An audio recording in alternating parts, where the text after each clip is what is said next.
Hello dear students, नमस्कार। हमारे YouTube channel SCC online classes में आपका स्वागत है। और जैसा कि आप सभी को पता है कि हमारे चैनल पर 12th क्लास की एनसीईआरटी फिजिक्स का सिलेबस कंटिन्यू चल रहा है।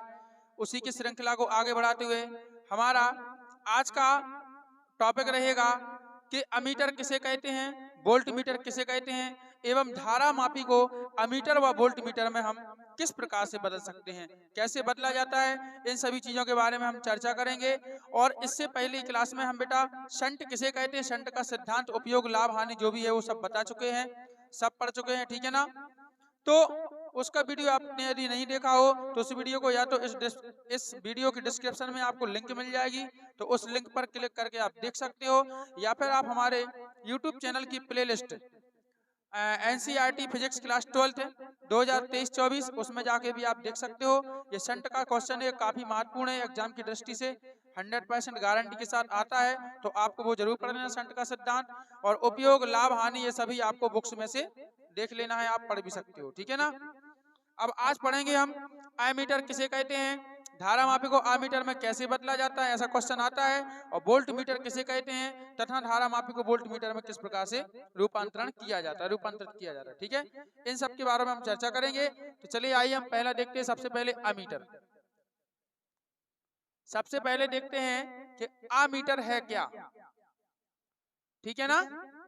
एमीटर, एमीटर आप लोगों ने देखा होगा, बहुत सी दुकानों पर भी देखा होगा कि एमीटर किसे कहते हैं। एमीटर एक ऐसा उपकरण है बेटा, ऐसा उपकरण है जिसकी सहायता से हम क्या कर सकते हैं, किसी धारा को माप सकते हैं, किसी भी परिपथ की धारा को माप सकते हैं। अब आप कहोगे कि सर आप धारा मापी में भी कह रहे थे धारा को मापने पड़त, और एमीटर में बोल रहा कि धारा को, तो हाँ ये सही बात है, दोनों में धारा को मापा जाता है। लेकिन गैल्वेनोमीटर चीज अलग है, और गैल्वेनोमीटर में एक चीज और हम जोड़ देंगे तो वो क्या बन जाती है, अमीटर बन जाती है, ठीक है ना।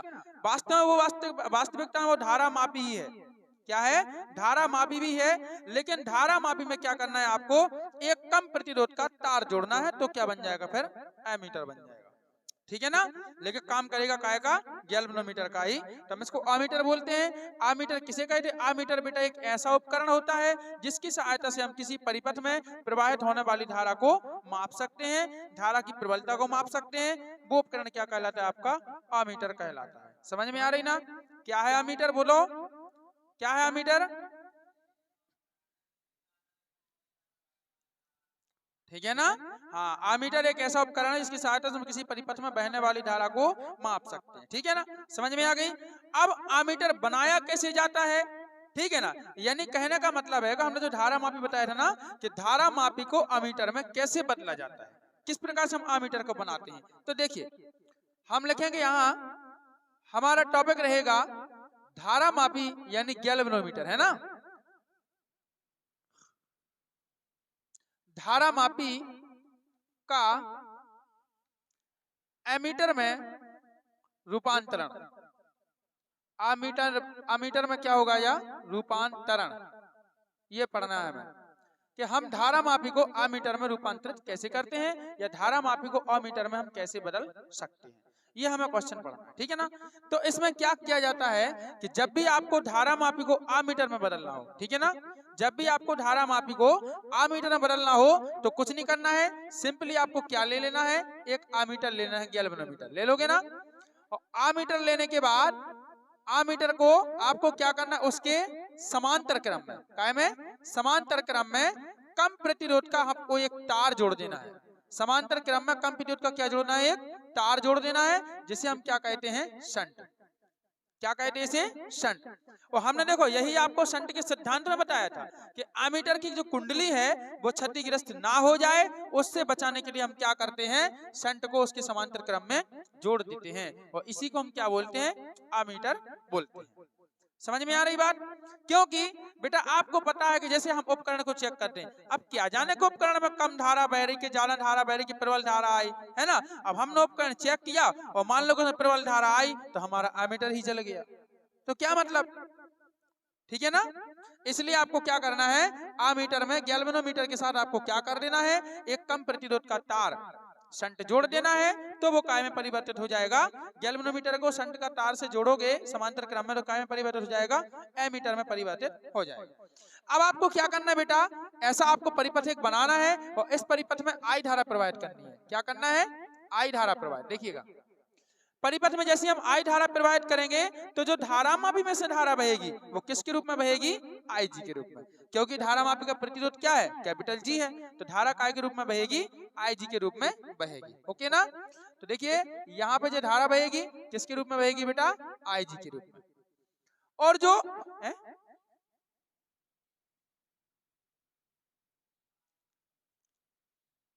सुधार लो, ठीक है, आईजी के रूप में बहेगी। और सुनिए अब हमें आप एक बात बताओ, इसमें थोड़ा आपको एक लॉजिक लगाना है कि सारे परिपथ में आई धारा बह रही, पूरे परिपथ में मुख्य धारा कितनी है? आई है। अब मान लो कि धारा मापी में से आपकी आईजी धारा प्रवाहित हो रही, धारा में कौन सी धारा प्रवाहित हो रही? आईजी धारा मापी में से। तो अब जो बचा खुचा हिस्सा बचेगा वो काय में से जाएगा? शंट में होगी। वो काय में से प्रवाहित होगा? शंट में से। अब टोटल धारा आई है, अब आपके गैल्वेनोमीटर में आईजी नाम की धारा बह रही, आईजी बह रही, आईजी के रूप में बह रही। तो आपको यदि शंट में से धारा निकालनी है तो क्या करोगे? टोटल में से आईजी को घटा दो, टोटल में से क्या कर दो? आईजी को घटा दो। तो यानी शंट में प्रवाहित होने वाली जो धारा है बेटा वो क्या हो जाएगी? आपकी आई माइनस आईजी। आई माइनस कितनी हो जाएगी? आईजी। अब बताइए इतने में कोई प्रॉब्लम है किसी को? है? जैसे पूरे परिपथ में टोटल धारा आई बह रही, ठीक है ना? अब उस आई धारा में से आईजी धारा किसके रूप में बहेगी? गैल्वेनोमीटर से होकर बहेगी। अब जो बची धारा है वो बहेगी शंट में से। तो शंट में से आपको बहने वाली धारा निकालना है तो टोटल में से आईजी घटा दो, तो आई माइनस क्या हो जाएगी?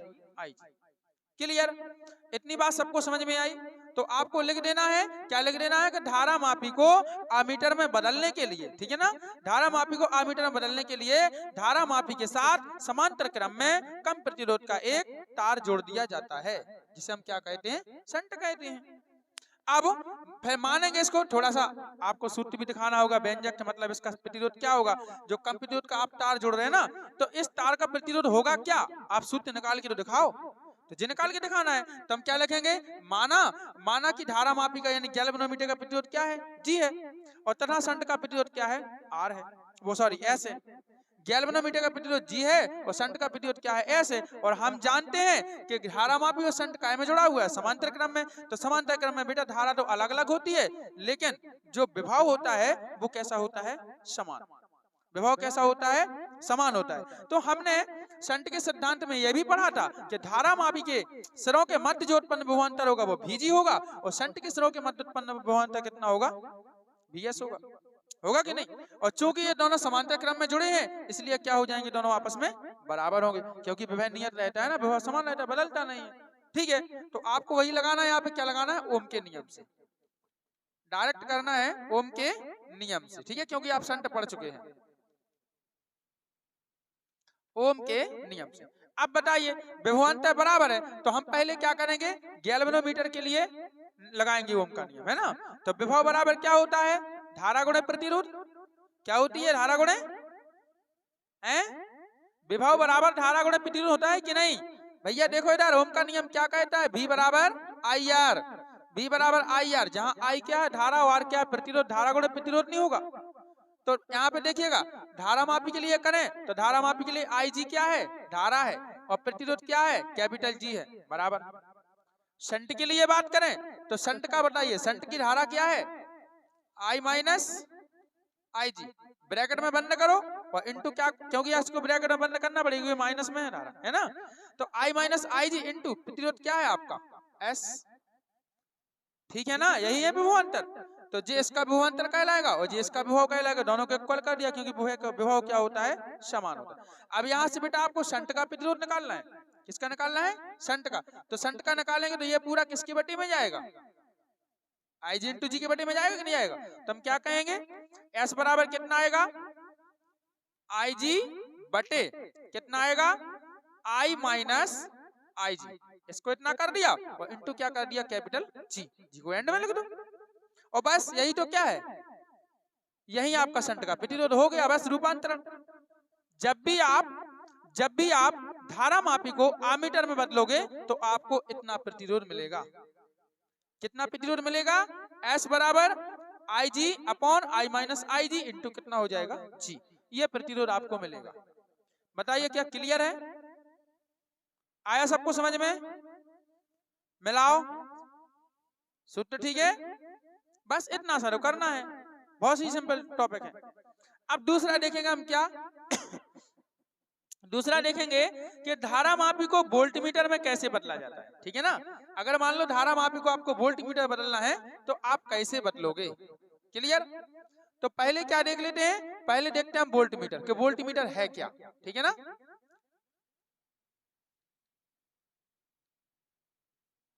पहले क्या देखेंगे हम? वोल्टमीटर कि वोल्टमीटर किसे, अब देखना नाम से स्पष्ट है, वोल्टमीटर, वोल्ट किसका मात्रक होता है? विभव का। और मीटर का मतलब क्या होता है? रीडिंग करना। मीटर का मतलब क्या होता है? रीडिंग करना, यानी विभव की रीडिंग करना या विभव को मापना। समझ में आ रही शब्द से? वोल्ट मीटर, वोल्ट का मतलब होता है विभव और मीटर का मतलब रीडिंग करना यानी मापना। तो भैया ऐसा उपकरण जिसकी सहायता से आप किसी परिपथ में बहने वाली किसी परिपथ के दो बिंदुओं के बीच विभवांतर को माप सकते हो, वो क्या कहलाता है? वोल्ट मीटर कहलाता है। स्लाइड चल रही? यानी ऐसा उपकरणों, ऐसी मशीन, ऐसी युक्ति, ऐसा यंत्र जिसकी सहायता से आप किसी परिपथ में दो बिंदुओं के बीच उत्पन्न विभवांतर को क्या सकते हो? माप सकते हो। क्या कर सकते हो? माप सकते हो। वो उपकरण क्या कहलाता है? वोल्टमीटर कहलाता है। यानी ध्यान रखना है। अब देखिए क्वेश्चन आ जाता है, आमीटर से हम किसको मापते हैं? धारा को। और वोल्टमीटर से किसको मापते हैं? विभवांतर को। लेकिन बच्चे पता है ये लॉजिक नहीं लगा पाते, बच्चे उल्टा कर देते। उन्होंने कहा आमीटर से किसको मापा जाता है? वो बोलते विभवांतर को। और वोल्टमीटर से किसको मापा जाता है? बोलते धारा को। तो ये तो उल्टा है कि नहीं? आमीटर है तो एमीटर से हम धारा को मापेंगे और वोल्टमीटर से किसको मापेंगे? विभवांतर को। क्लियर है? तो अब आपको वोल्टमीटर की जो डेफिनेशन है वो कंप्लीट हो गई कि नहीं? क्लियर है? कोई दिक्कत तो नहीं है? ठीक है ना? तो हम क्या लिखेंगे? वोल्टमीटर एक ऐसा उपकरण होता है जिसकी सहायता से क्या कर सकते हैं हम? किसी परिपथ में दो बिंदुओं के बीच विभवांतर को माप सकते हैं। वोल्टमीटर कहलाता है। अब देखेंगे हम धारा मापी को वोल्टमीटर में हम किस प्रकार से रूपांतरित कर सकते हैं। ठीक है, चलिए देखिए धारा मापी का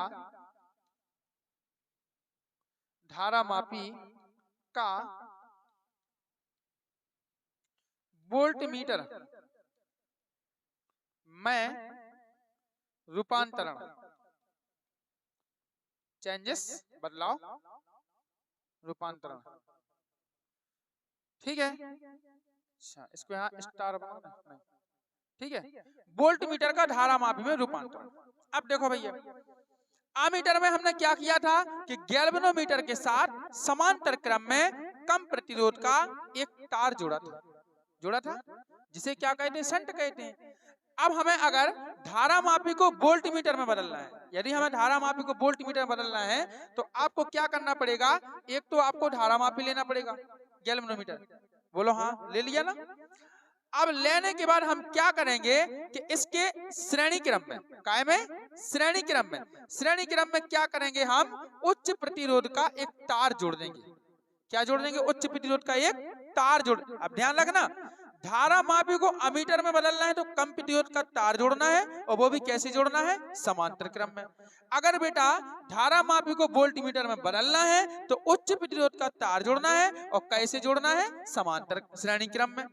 कैसे जोड़ना है? श्रेणी क्रम में, बस बन जाएगा। ठीक है ना?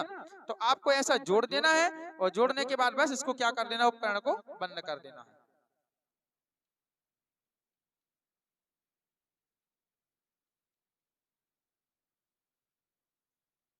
लो भैया ये जुड़ गया, ये बन गया आपका वोल्टमीटर।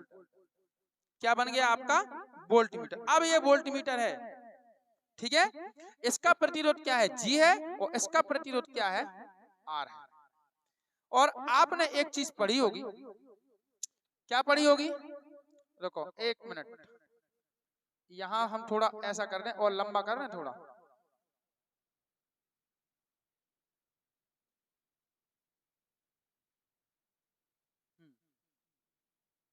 आपने ये चीज पढ़ी होगी कि जब हम किसी भी उपकरण को समांतर क्रम में जोड़ते हैं जब दो चीजों को, तो उसमें क्या समान रहता है? विभव रहता है। लेकिन जब हम किन्हीं दो चीजों को श्रेणी क्रम में जोड़ते हैं तो उसमें क्या समान रहता है? धारा। अब बताइए, उच्च प्रतिरोध का तार और क्या है जी आपका गैल्वेनोमीटर किस क्रम में जुड़े हुए हैं? तो बताइए इसमें कौन नियत रहेगी? धारा। धारा नियत रहेगी कि नहीं? यानी कहने का मतलब ये है कि अगर मान लो इसमें हम टोटल धारा क्या बहा रहा है? आई बहा रहा है, ठीक है ना? टोटल धारा कितनी बहा रहा है? आई। तो जी में से जो धारा बहेगी वो किसके रूप में बहेगी? आई जी के रूप में। किसके रूप में बहेगी? आई जी के रूप में। अगर मुख्य धारा आपकी आई है तो जो गैल्वेनोमीटर में से बहने वाली धारा है वो किसके बराबर? आई जी के बराबर। अब जब आई जी धारा इसमें से बहेगी तो आई जी धारा फिर इसमें से भी बहेगी। किसमें? यानी प्रतिरोध में। प्रतिरोध में ही आई जी ही बहेगी। क्यों? क्योंकि धारा का मान क्या होता है? नियत। अब ऐसा नहीं कि जी में से बहने वाली धारा आपने आई जी कर दी तो आर में से बहने वाली धारा आप आई आर कर दो, ऐसा कभी नहीं होगा, ठीक है ना? नियत धारा ही बहेगी। इतनी बात सबको समझ में आई कि नहीं? क्या बहेगी? नियत धारा ही बहेगी, ठीक है ना? तो इस प्रकार से हम क्या कर सकते हैं? गैल्वेनोमीटर के साथ श्रेणी क्रम में उच्च प्रतिरोध का यदि हम एक तार जोड़ दें तो वो उपकरण हमारा क्या बन जाता है? वोल्टमीटर बन जाता है। और चूंकि ये दोनों श्रेणी क्रम में जुड़े हुए हैं इसलिए इनकी जो इनमें बहने वाली धारा है उसका मान क्या हो जाएगा? समान हो जाएगा। अब मान लो कि धारा मापी का प्रतिरोध क्या है? जी है, और उच्च प्रतिरोध वाले तार का प्रतिरोध क्या है? कैपिटल आर है, ठीक है ना? अब चूंकि धारा तो समान है, विभव अलग अलग होंगे। क्या होंगे इसके? विभव अलग अलग होंगे। तो अगर परिपथ में हम कुल विभव की बात करें, परिपथ में कुल विभव की बात करें तो कुल विभव को हम क्या मान रहे हैं भैया? भी मान रहे हैं। कुल विभव को क्या मान रहे हैं हम? भी मान रहे। तो कुल विभव की बात करें तो बताइए क्या होगा? धारा मापी के बीच में उत्पन्न विभवांतर और प्लस क्या होगा? प्रतिरोध के बीच उत्पन्न विभवांतर। यही होगा कि नहीं होगा? तो और कुछ है? बोलो। तो भी बराबर क्या हो जाएगा? जी आएगा आपका आई जी इंटू कितना हो जाएगा? जी। आई जी इंटू कितना हो जाएगा? जी, ठीक है ना? और प्लस, और इसका क्या होगा भैया? आई जी इंटू कितना हो जाएगा? आर। ऐसे ही होगा। धारा गुणे क्या होता? विभव। धारा गुणे क्या होता है? विभव होता है। यानी आपका आएगा भी बराबर या विभवांतर बराबर आई जी इंटू जी और plus I G into R, क्योंकि धारा का है नियत है। अब आपको क्या करना है? हमने किसको जोड़ा है? उच्च प्रतिरोध आर को जोड़ा है। तो आपको यहाँ से आर का मान चाहिए, तो आर का मान निकालने के लिए आप क्या करोगे? इस वाले का पक्षांतर करोगे ना, कोई कॉमन नहीं। आपको सीधे इस वाले को, यदि कॉमन लेना होता तो फिर क्या मतलब? कॉमन नहीं लेना, इस वाले को उधर पक्षांतर करना, क्योंकि प्रतिरोध निकालना है ना हमें, इसलिए, ठीक है? तो इसको हम पक्षांतर करेंगे तो कहाँ कर रहे हैं? यहाँ कर रहे हैं, इस साइड से। तो देखो भी है ना, तो भी आपका ज्यों का त्यों रहेगा और माइनस कितना हो जाएगा?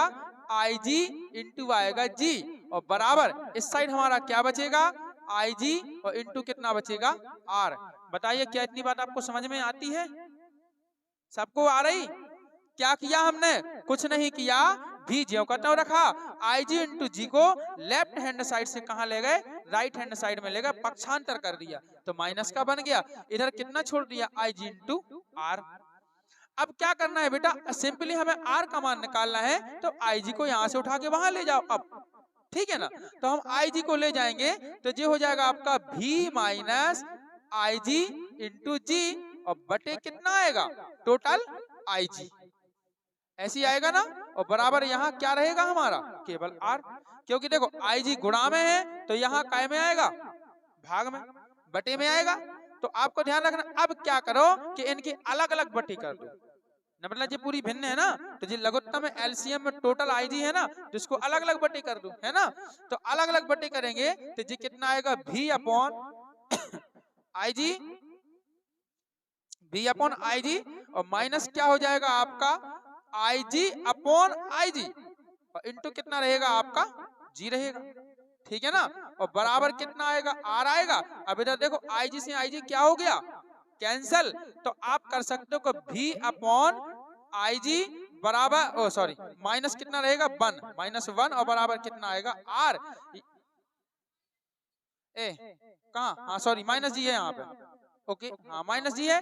अब इसको सीधा R बराबर लिख दो, तो R बराबर कितना आएगा V अपॉन IG और माइनस कितना आएगा कैपिटल G, बस ठीक है। ये क्या बन जाएगा आपका, ये प्रतिरोध का सूत्र हो जाएगा, ठीक है ना। यानी आपसे पूछा जाए कि वोल्ट मीटर का प्रतिरोध कितना होता है, तो इतना होता है, सही है सूत्र, ठीक है ना। यहाँ हमने वो जी का ध्यान नहीं दिया, मतलब भूल गए लिखना, एक लिखने लगे, ठीक है। तो ये है आपका आर का मान। इस प्रकार से हम इनको बदलते हैं। धारा मापी को इस प्रकार से आमीटर में बदला जाता है, और इस जैसा क्या बदला जा रहा है, वोल्टमीटर में बदला जाता है। इन चीजों को आपको ध्यान रखना, बहुत ही सिंपल क्वेश्चन, ज्यादा कठिन नहीं है। इनके प्रतिरोध इतने होते हैं, निकाल दिए। इनके प्रतिरोध निकालना भी आपको आना चाहिए। और हाँ, यहाँ पे एक चीज इंपोर्टेंट है। इम्पोर्टेंट क्या है, देखिएगा, ये ऑब्जेक्ट में खालिस्तान में आपसे पूछे जाते हैं। आपसे पूछा जाएगा कि बताइए किसी परिपथ में अमीटर को किस क्रम में जोड़ा जाता है। किसी परिपथ में अमीटर को किस क्रम में जोड़ा जाता है, परिपथ की बात कर रहे, देखो अमीटर और परिपथ की बात कर रहे।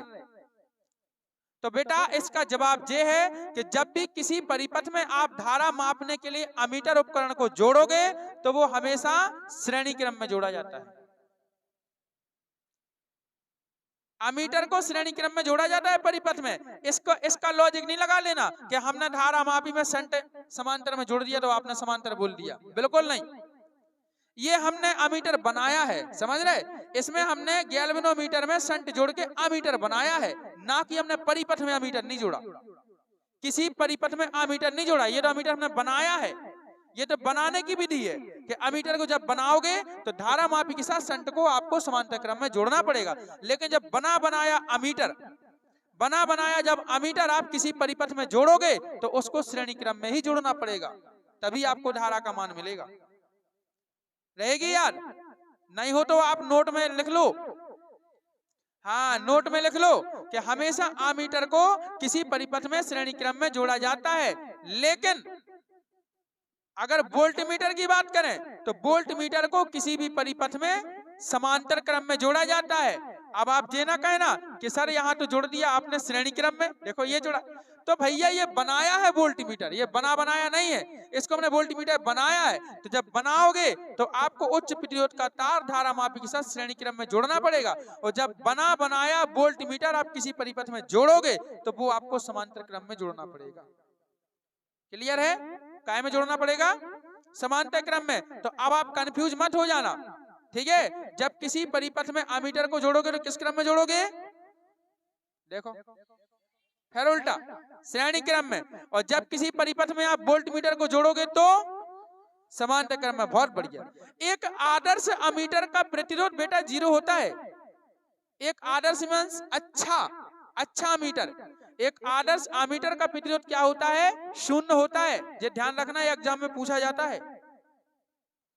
एक आदर्श अमीटर का प्रतिरोध कितना होता है, 0। और यहीं पे वोल्टमीटर की बात करें तो एक आदर्श वोल्टमीटर का प्रतिरोध अनंत होता है। एक आदर्श वोल्टमीटर का प्रतिरोध क्या होता है, अनंत होता है। लॉजिक लगाओ आप, कैसा लॉजिक, देखो इधर हमने अमीटर बनाने के लिए कम प्रतिरोध का तार जोड़ा, कम का जोड़ा कि नहीं, तो कम का मतलब क्या है कि 0 के बराबर। तो ये तो हमने अमीटर बनाया है, एक अच्छा अमीटर बनाए, अगर एक आदर्श अमीटर बनाए तो जो कम प्रतिरोध है वो क्या हो जाएगा, बिल्कुल 0 हो जाएगा। कम के लिए 0, अधिक के लिए अनंत, ठीक है ना। हमने जब कम प्रतिरोध का तार जोड़ा तो कहने का मतलब है कि आदर्श अमीटर का प्रतिरोध क्या होता है, 0 होता है। इधर देखो, इधर हमने उच्च प्रतिरोध का तार जोड़ा, वोल्टमीटर में क्या किया, उच्च प्रतिरोध। अब ना जाने कितना उच्च है, किसी को पता है। लेकिन अगर आदर्श वोल्टमीटर की बात करें तो एक अच्छा वोल्टमीटर का जो प्रतिरोध होता है वो क्या होता है, अनंत होता है। उसकी आप गणना नहीं कर सकते कितना है, ठीक है। तो ये 4 चीजें आपको ध्यान रखना है। हम एक बार और जल्दी रिवाइज करवा रहे हैं, इसके बाद क्लास खत्म है, ठीक है ना। बताइए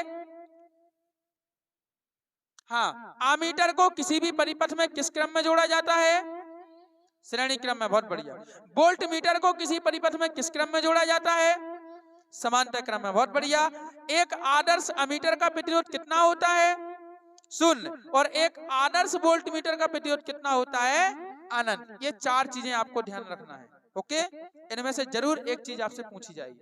और आपको पता है कि इस बार तो सीबीएसई पैटर्न पर पेपर आना है, तो देखिए कान खोल के अब भी सुन लो, बार बार ये बात दोहराते हैं हम, सभी बच्चे सुनेंगे, जो भी हमारी वीडियो देखते हैं वो भी सुने कि इस बार सीबीएसई पैटर्न पे आपका पेपर बनेगा। देखिए 5 या कितने फरवरी से टाइम टेबल है ना? 6 फरवरी से कक्षा 12वीं के पेपर है, 5 फरवरी से कक्षा 10वीं के पेपर है। अब आपका टाइम टेबल अभी से आ चुका है। ब्लूप्रिंट इस बार आना नहीं है। क्यों? क्योंकि पेपर बनना है सीबीएसई पैटर्न पे, और किस पाठ में से कितने अंक का आना है वो उन्होंने किताब में ही दे दिया है।